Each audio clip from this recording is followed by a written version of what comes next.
This PowerPoint is going to go over disorders of the aorta. This includes aneurysms and dissection. Your aorta is the largest artery in your body, and it's responsible for supplying oxygenated blood to all your essential vital organs. During this lecture, we're going to talk about the most common vascular problems of the aorta, which I mentioned are aneurysms, which are monitored, sometimes intervened, depending on the size and location, and then when a dissection actually occurs and what to do.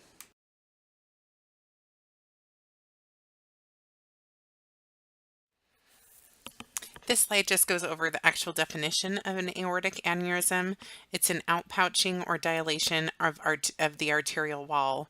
Common problems involving the aorta. It occurs more in men more often than in women, and in Caucasians more often than in African Americans. The incidence does increase with age. The most common is the abdominal aortic aneurysm, or AAA. This just talks about kind of the location of where the aneurysm occurs. Aortic aneurysms may involve the aortic arch and thoracic and or abdominal aorta. 3/4 of aortic aneurysms occur in the abdominal aorta, 1/4 in the thoracic arch.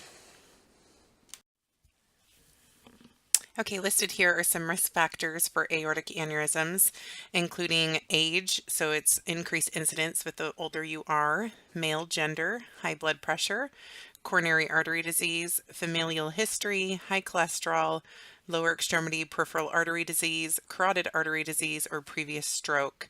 The most common cause of descending AAAs, abdominal aortic aneurysms, is atherosclerosis. Male gender and tobacco use are the major risk factors for AAAs and for atherosclerotic origin. Other risk factors include presence of coronary and peripheral artery disease, high blood pressure, and high cholesterol. Some clinical manifestations of aortic aneurysms. This is the ascending aorta or aortic arch. Angina from decreased blood flow to the coronary arteries. Transient ischemic attacks from decreased blood flow to the carotid arteries. And coughing, shortness of breath, hoarseness, or dysphagia or difficulty swallowing from pressure on the laryngeal nerve. The clinical manifestations for abdominal aortic aneurysm, or AAA, are often non-symptomatic. It's frequently detected on a routine exam. A pulsatile mass in the periumbilical area, slightly to the left of the midline, can be present. You can also, a bruit could be auscultated over the aneurysm, or it may just be hard to detect based on the patient's body habitus or their body mass. So a CAT scan or abdominal x-ray would be used to further diagnose. So more clinical manifestations of a AAA, it can mimic pain associated with abdominal or back disorders. It can cause back pain or epigastric discomfort, or it can affect your bowel elimination. Compression of nearby anatomic structures and nerves may cause some of these symptoms. Sometimes, occasionally, aneurysms spontaneously embolize, or they plaque, causing a blue toe syndrome, which would be a patchy modeling of the feet and toes and the presence of palpable pedal pulses. The most serious complication that can happen from having an aortic aneurysm would be rupture into the retroperitoneal space. It's more likely to occur in people who are smokers, but plating may be tamponaded by surrounding structures, and it can prevent the person from actually bleeding out or exsanguination and death. But these people have severe back pain when it ruptures, and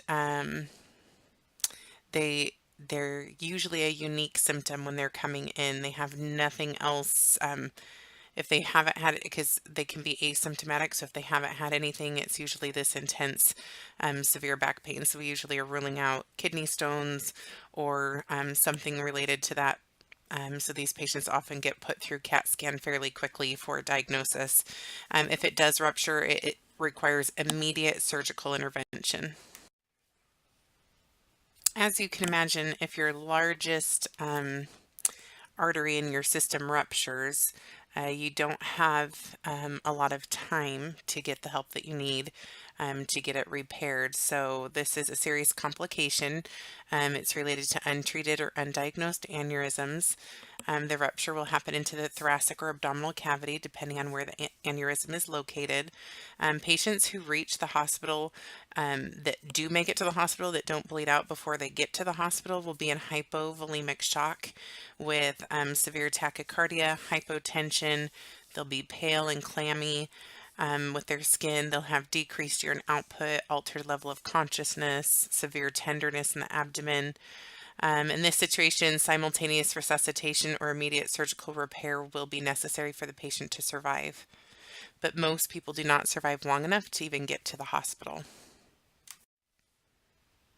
Again, depending on the symptoms the patient presents with will depend on the diagnostics that will take place. X-rays can be done of the chest and the abdomen. The chest mainly looking for the silhouette of the heart or any abnormal widening of the thoracic aorta. The abdomen X-rays will show calcification within the ascending abdominal aortic aneurysm. EKGs or ECGs are quickly done to rule out any potential MI. Since this thoracic aneurysm or dissection symptoms can mimic angina for that deep chest pain, it's easier to rule that out. And for more diagnostic tests, echocardiography, that can get a better look at the aortic valve and if there's any insufficiency related to that. And then ultrasound is also useful. It can monitor, so if it's a previous diagnosis of an aneurysm, it can monitor the size and the location of where the aneurysm is. And as I previously mentioned, the CAT scan is the most accurate test to determine because it gives you a better picture. It can give you anterior to posterior, the length, how big it is, the presence of any emboli or thrombus, best type of surgical approach to repair it. MRIs are also can be used, and that's to help diagnose and assess the location and the severity of it. I think this kind of goes without saying that part of the interprofessional care or the goals is to prevent the aneurysm from rupturing. When I talk about we go back to fundamentals or we go back to block 1, we talk about that abdominal exam. If you remember doing your health assessment exam, we document no pulsations visible, no bruits heard. So really that's because this can be caught earlier. But the overall goal is to prevent it from rupturing. So whether that's lowering the blood pressure, placing stents to reinforce the walls of the aorta, following up once it is detected, following up on studies to determine the size and the location. Maybe that's done every 3 months, every 6 months, every year. A careful review of body systems is necessary to identify any comorbidities, especially with the lungs, heart, or kidneys, because they may influence the patient's surgical risk. So some patients may not be a surgical candidate, so we may have to do other means to try to manage that. Okay, so the surgical technique is an open aortic repair. I think it kind of spells it out here. Inserting the synthetic graft, there will be a picture on the next slide, and the type of graft that might be used. It's suturing native aortic wall around the graft, so it's kind of put into place and it acts as a protective cover. If the iliac arteries are also have aneurysms, in the next slide it shows how it can bifurcate and how that repair would work.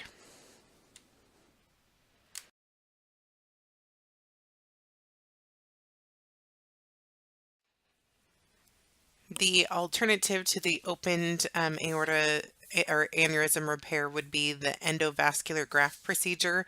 It's minimally invasive aneurysm repair, and it's an alternative to the conventional OAR repair. So this can be done um, through kind of like a similar to like a cardiac catheterization procedure.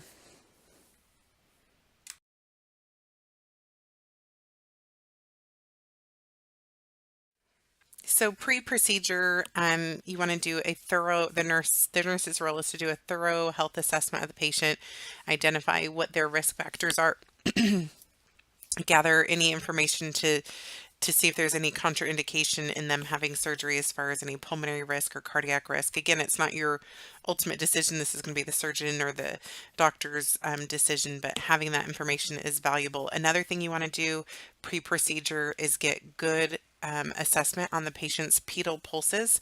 If the patient already has a weakened pulse, or even if it's not weakened, you want to mark those pulses prior to the procedure because that's going to be an important assessment data for you to collect. Again, this is the major artery, a big artery in the patient's body that's perfusing the pulse throughout their body into the blood to the vital organs. So it's really important. The hardest ones that will be the hardest to assess after surgery will be those pedal pulses. So get them documented. After procedure, you also want to monitor for any indications of rupture or complications to the procedure. Again, these symptoms here are textbook examples of a patient in hypovolemic shock. So they have lost a large amount of blood. These are what their symptoms will be: diaphoretic, clammy, pallor. They'll be weak, tachycardia, hypotension, and maybe altered level of consciousness as well. More of the nursing assessment post-procedure, or to be aware of looking for any complications to the procedure. The biggest complication would be rupture. That would be abdominal, back, groin, or periumbilicus pain. Changes in their level of consciousness, which I talked about, or a pulsating abdominal mass. So nursing care in the acute setting post-operative, if they are sent to an ICU for monitoring, these are some of the things that we're going to be looking for: an arterial line so that we can get a good arterial pressure.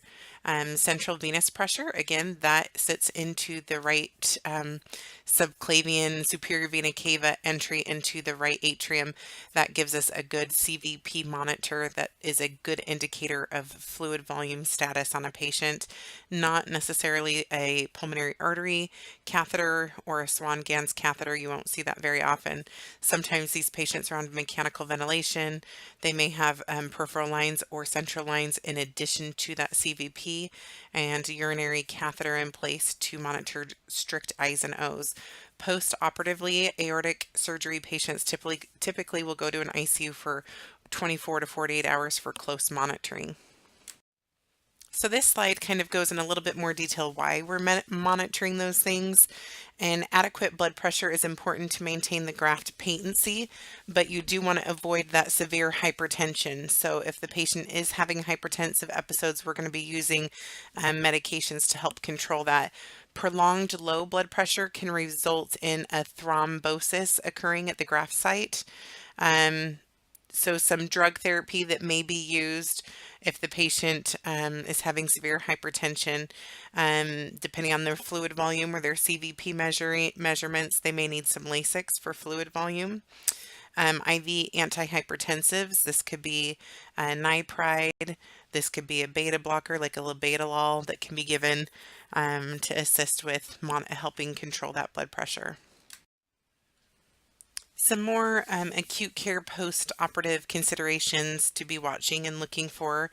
There can be a disruption in the cardiovascular status. So the myocardial ischemia or infarction may occur in the perioperative period due to a decreased in myocardial oxygen supply or an increased myocardial oxygen demand. So we're watching that ECG. We're also carefully monitoring and watching for electrolyte imbalances. Cardiac dysrhythmias can occur related to electrolyte imbalances or related to the hypoxemia or hypothermia or even any myocardial ischemia. So it's really important that we're watching these patients closely. We're watching their monitors and all their hemodynamic monitoring, and we're making sure to be cautious of the complications that can happen. There are several slides that I kind of skipped through that talked about each of the body systems, obviously nutrition and bowel function and urinary elimination.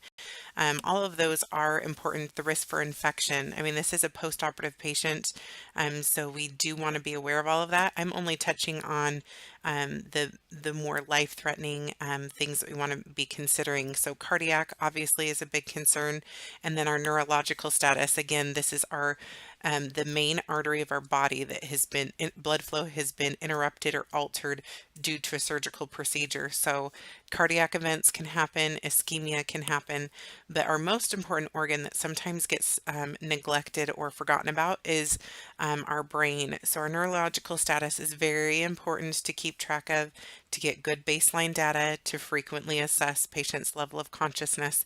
We're going to see a change in that first and foremost. Their pupil size. We're worried about risk factors for stroke.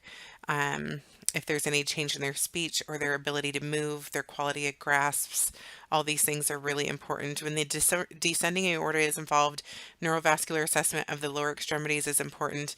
You want to check the skin temperature, color, capillary refill time, sensation, movement of extremities, and all of those things. So I talked about the importance of the pre-op assessment. For post-operative base to know the post-operative, you need to know the baseline for the post-operative assessment. So peripheral perfusion status, you want to make sure that you mark the pulse with a permanent, like a Sharpie or felt tip pen. You should check and record all peripheral pulses hourly for several hours and then routinely based on whatever the hospital protocol is for that. When the ascending aorta and the aortic arch are involved, you need to assess the carotid, radial, temporal artery pulses. For surgery of the descending aorta, assess the femoral, popliteal, post-tibial, and dorsal pedis pulses. Another important organs for us to be concerned about is our kidneys and the renal perfusion. So in the immediate postoperative period, we're going to record hourly urine outputs, making sure that we're making the patient's making enough urine to show that proper perfusion is happening to the kidneys. If there's been a complication, the patient can have decreased renal perfusion if there's an embolization of the aortic thrombus, or one or both of the renal arteries have been affected. It can cause ischemia to one or both of the kidneys, which in turn can cause hypotension and dehydration. So, so it's very important to keep track of that. Their fluid intake. You want to maintain accurate fluid intake and output and record daily weights until the patient resumes a regular diet. Remember, weight is the best indicator of fluid volume. Our CVP or central venous pressure monitoring, this is if they have a central line, we can get that information. Also, their blood work, BUN and creatinine, any injuries that are happening will show up in blood work.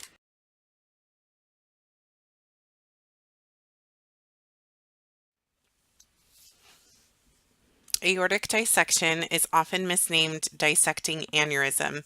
Aortic dissection results from the creation of a false lumen between the inner lining and the middle layer of the arterial wall. Aortic dissection can be classified on the location of the dissection and the duration of onset. So type A would affect the ascending aorta arch. And type B would be the descending. Dissections can also be classified as acute, which is within the first 14 days, subacute 14 to 19 days, or chronic, which is anything greater than 90 days based on their onset of symptoms. We'll go into that a little bit more on the next slides.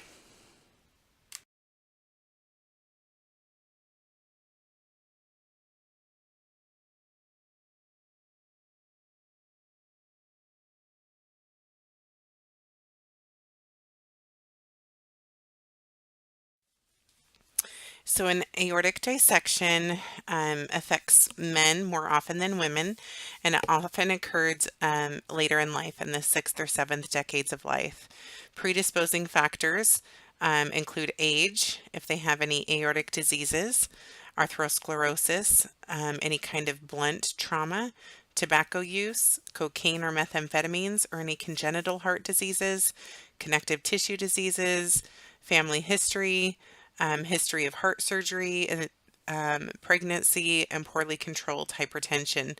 Nearly half of all acute aortic dissections in patients younger than 40 years old occur if they have a connective tissue disease called Marfan syndrome.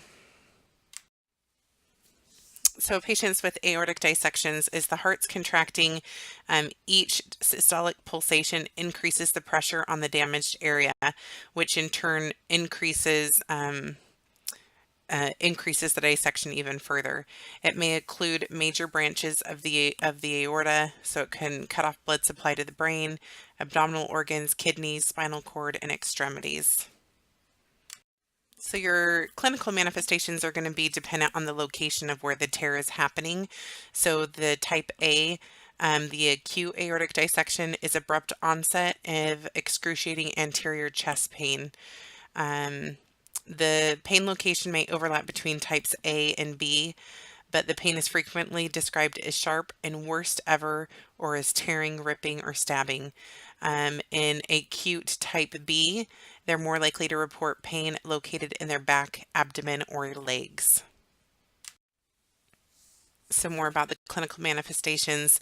I kind of went over this. Pain is characterized as sudden, severe pain on the anterior part of the chest, or intrascapular pain radiating down the spine to the abdomen or the legs. It's described as the sharp and worst pain ever, and it can mimic an MI. That's why these patients, when coming in, an ECG is done when they first come in before further testing is done. Dissection pain can be differential from MI pain. That is more gradual in onset and increasing in intensity. This is sudden onset.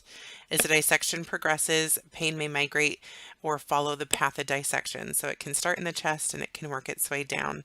Older patients are less likely to present with abrupt onset of chest pain, and are more likely to present with hypotension and more vague symptoms. So continuing on with clinical manifestations, cardiovascular, neurological, and respiratory signs can be present. If aortic arch is involved, neurological deficiencies may be present. If it's type A, disruption of blood flow in coronary arteries and aortic valve insufficiency. Neurological deficits may include altered level of consciousness, weakened or absent carotid and temporal pulses, or dizziness in syncope episodes. The patient may develop angina or MI, angina, let's see, a new high-pitched heart murmur. In several cases, these complications can result in left-sided heart failure, so dyspnea, orthopnea, pulmonary edema, cardiogenic shock, and even death. Complications that can occur is cardiac tamponade. This is severe, it's life-threatening, and a complication that can happen from this type of dissection. This occurs when blood escapes from the dissection into the pericardial sac. So again, this is the muffled heart sounds that we talk about. So good baseline data on your patient as they're coming in is important, because if as things progress and things change, their assessment and symptoms will change. Okay, so tamponade we talked about quite a bit in relation to post-operative from a CABG, that first 4 hours after coronary artery bypass procedure. Well, this is going to be a little bit different. This is in relation to an aortic dissection, but cardiac tamponade symptoms are the same regardless of why we're assessing for it. The main thing is that the pericardial sac is filling with blood, and it's causing the heart to not be able to contract as efficiently. So it will affect the patient's cardiac output. There will be a drop in blood pressure. There will be a narrowing of the pulse pressure that is the systolic and diastolic numbers will get closer together. The patient can have distended neck veins, but the one thing that we talked about in relation to the cabbage and the relation to this is that muffled heart sounds. When you were able to hear all your S1, S2s in the locations you would expect to hear them, now these sounds are getting muffled or distant or harder to assess. So more complications in relation to the aortic dissection. The patient's aorta might actually rupture. This results in exsanguination and death. There's not a lot of time. There's not a lot of surgical intervention that can happen depending on the size of the rupture and depending on the current cardiac output of the heart and whatnot. Hemorrhage may occur in mediastinal, pleural, or abdominal cavities. So symptoms of the spinal cord can range from weakness or decreased sensation in a patient, but doesn't always, very rarely does it have anything to do with paralysis, just weakening and decreased sensation. Renal ischemia can lead to renal failure. And that's very important to keep an eye on and keep track of urine output and renal function. Manifestations of abdominal or mesenteric ischemia can occur. It causes abdominal pain, decreased bowel sounds, or altered bowel functions, and eventually bowel necrosis.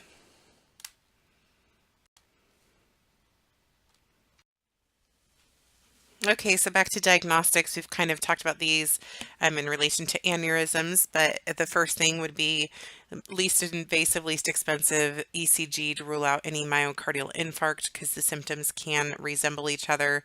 A chest x-ray can show widening of the medial sternal or even pleural effusions. A 3D CAT scan and a transesophageal echocardiogram have become the standard of care for the diagnosis of any acute aortic dissections.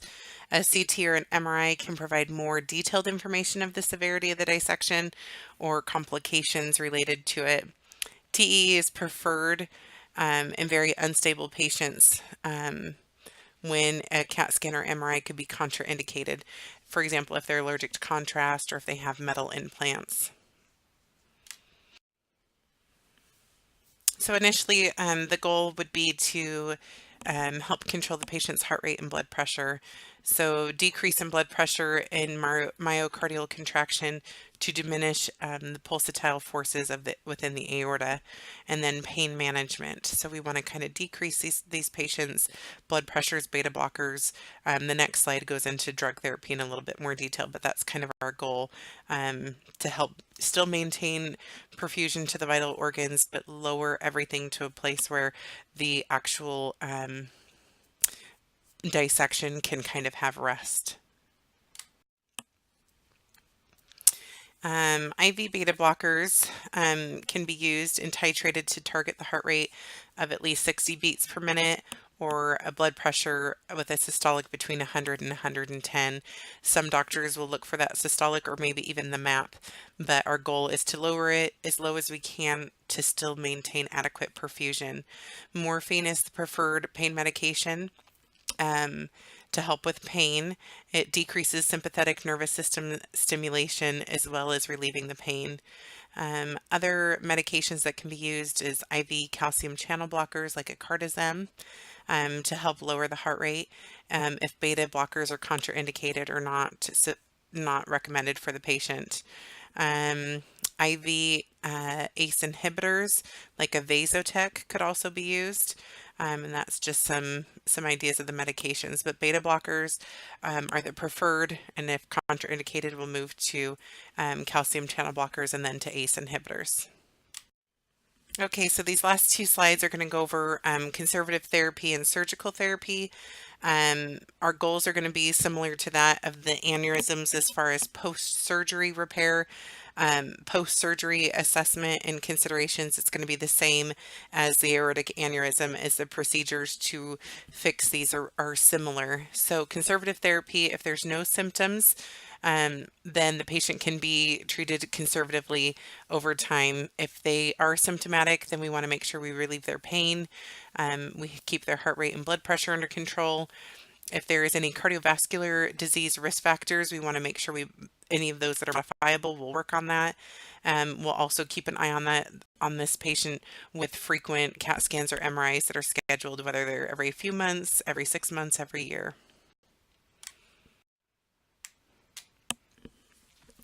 So surgical therapy is recommended for patients that have chronic dissection issues, that have any kind of connective tissue disorders, and a descending thoracic aortic diameter greater than 5.5. So just the surgical candidates, the reasons for surgery vary.